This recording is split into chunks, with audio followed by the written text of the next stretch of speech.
Some would say the end of Loki season 1 was when it really peaked, and that's how you want it. You want the end to be at the pinnacle and kind of leave you wanting more from that series, and that's exactly what Loki season 1 did. He Who Remains basically took over that entire final episode and gave us a glimpse of what has entailed and what is to come when it comes to Kang the Conqueror and his other variants and everything with the multiverse and the timeline. It set off the multiverse saga.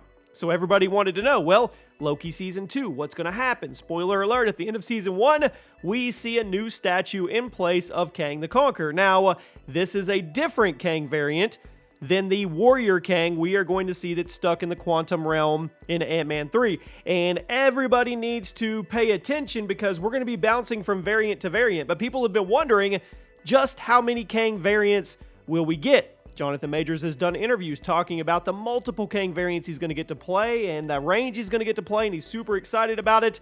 And we've never had a villain quite like this. I mean, Thanos was great, but we knew what his agenda was. We knew what he was after. He wanted to balance the universe.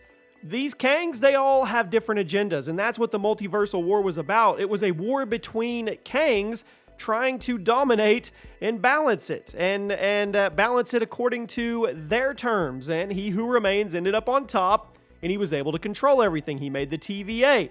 He monitored everything, right? Well, now we get into Loki season 2, and rumors and leaks are going out there, and they are flying about multiple Kangs. I don't think in any form or fashion are we going to be waiting until the season finale for Loki season 2 to see Jonathan Majors at all. Welcome to the Chaos Multiverse, everybody. Jimmy or Chaos. We are going to go over the rumors and leaks about multiple Kangs and a new feature that the TVA uses to basically power themselves from the timelines. So this was reported on by the Direct, and Jonathan Majors has been doing reshoots for Loki season 2, or I would call them ad shoots, if you will, and it just bodes well for what they talked about when it comes to the leaks. On the Patreon, Daniel Rickman said there will be multiple Kang variants in Loki season 2. This was after we found out Majors had filmed more scenes for the project, maybe not even reshoots, but more scenes, or maybe a little bit of both. This season will have way more time travel than the first one, and they are also going to introduce a new concept called Time Loom. Not Time Loop, not L-O-O-P, L-O-O-M. And this is allegedly the source of the TVA's power. They use this Time Loom, this energy from the time stream, and they absorb it. Now, this is all rumored, of course, but it makes a lot of sense. We saw the statue at the end. We saw He Who Remains. It only makes sense that Kang is going to play a more prominent role in Loki Season 2, because Loki Season 2 is kind of like that cog that just sets everything off. It's like the middle of a bicycle wheel, and then all the spokes extend out, and that's kind of how it looks like they're treating this and how they're going to treat it moving forward, which I think is absolutely the perfect way to do it. We also know that the Warrior Kang has his time machine. That's a big thing from the comics. We saw multiple different iterations of his chair. We call it a ship, but it's a chair, and one of the iterations actually has a cup holder. It does. There is a cup holder for Kang to just chill and sip his Earl Grey tea as he flies through timelines and different multiverses and causes havoc or balances or whatever he wants to do, but he will have his time chair in Ant-Man Quantumania, and they have already said that it's basically broken. It needs a device to power it. The device needs a device to power it, which is where it's going to be a time heist. It's going to be a heist, just like Ant-Man 1 was. He's going to get Ant-Man to go steal something for him, and then at the end, my prediction is he breaks free from the quantum realm. How did he get in the quantum realm? I don't know. Who trapped him there? Don't know that either, but I'm sure we're going to find all that out. But the interesting thing is going to be when these Kangs start to conflict and bounce off of each other. So if we have multiple Kangs in Loki Season 2, and multiple could mean 2 or more, okay? If we have multiple variants of him there, well, it bodes well to say that they're going to meet the Warrior Kang. And we already know that He Who Remains has said, hey, I'll be back.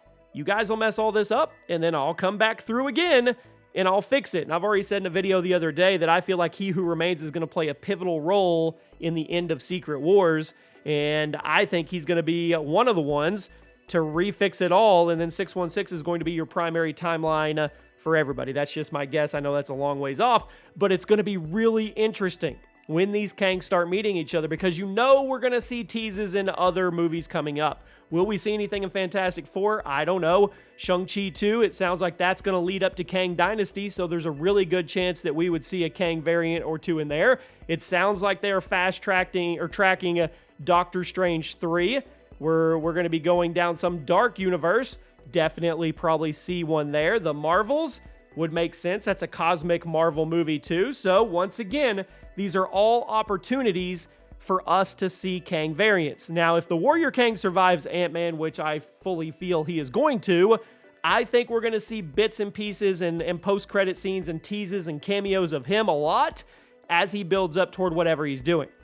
We're also going to see other types of Kang variants. We're probably going to see Thinker Kangs that aren't necessarily evil. They're kind of more like the He Who Remains version that wasn't necessarily evil.